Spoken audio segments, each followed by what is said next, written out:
Éric Piolle veut tester les députés à l'Assemblée nationale pour voir s'ils ne sont pas sous drogue. Oui. Et donc il y a eu un échange entre plusieurs députés, un député du RN qui dit que ça n'a aucun sens, et il y a un député de la France Insoumise qui dit « Ah si, ça a du sens, on sait très bien qu'il y a des députés qui sont drogués ». Et je vais citer Louis Boyard dans la même interview qui a dit « Oui, ça doit sûrement arriver à des députés, je cite, de taper de la coke, de la cocaïne ». Nous en sommes là, messieurs, mesdames. Ne bougez surtout pas. Faut-il tester les députés pour voir s'ils ne sont pas drogués? C'est un vrai débat. Ah oui, alors pépite. Dommage que vous ne restiez pas, Yoann. Je vous jure, j'ai une pépite. Louis Boyard a fait une sortie aujourd'hui pour dire que quand il avait été dealer, il n'avait pas le choix. C'était sa situation sociale qui l'a poussé à dealer. C'est une honte pour tous ceux qui se sont retrouvés un jour dans leur vie dans une situation de précarité, pour tous les pauvres de ce pays qui ne deviennent pas délinquants parce qu'ils ont une situation précaire. Louis Boyard, il n'avait pas d'autre choix que de dealer. On en parle dans un instant. Vous ne bougez surtout pas.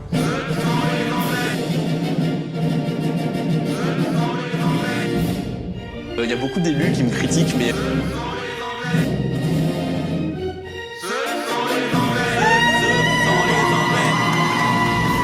Mais là, vous voyez, j'imagine ma grand-mère sur son canapé, là, qui doit nous regarder, et qu'entend qu'il y a des députés, je cite Louis Boyard, qui tapent de la coke, qu'il y a des députés drogués, nous dit un autre député, la France Insoumise. C'est vrai, dans leur groupe, on en a trouvé un qui prenait de la drogue de synthèse. Donc je me dis, l'affaissement du niveau, Rachel, il y a des députés qui doivent prendre de la drogue et qui vont ensuite dans l'hémicycle. C'est très inquiétant.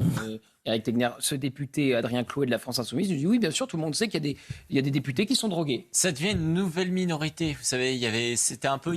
Je rappelle que le dernier qui a été pris la main dans le sac, c'était Andy Kerbrat, qui était drogué avec de la drogue de synthèse qu'il achetait sur un quai de métro à un mineur. Il était de la France Insoumise. Donc il faudrait peut-être tester, oui, les députés de la France Insoumise. Oui, mais eux, c'est leur but. Pour dire il y a du monde. Je vous dis, quand c'est un combat de minorité, leur rêve, c'est d'avoir demain peut-être le président de l'Assemblée nationale qui fera un excellent boulot, où il donnera un grand interview, il dira effectivement je suis sous cocaïne depuis près d'une dizaine d'années. Ils pourront dire vous avez vu comme quoi ça n'est pas juste les gens des quartiers. C'est uniquement ça leur perspective aujourd'hui. C'est d'élargir le spectre de l'acceptable. Mais avec une... Parce que je rappelle qu'Éric Piolle, Vincent Roy, était pour la légalisation du cannabis, mais surtout il disait faut un modus vivendi avec les dealers.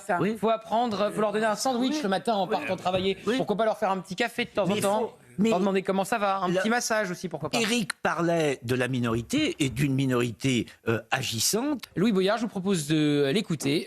Il nous explique qu'il n'avait pas d'autre choix que de dealer quand il était étudiant, parce qu'il était, vous comprenez, en situation précaire, donc il fallait devenir délinquant. Le Miskina Faso.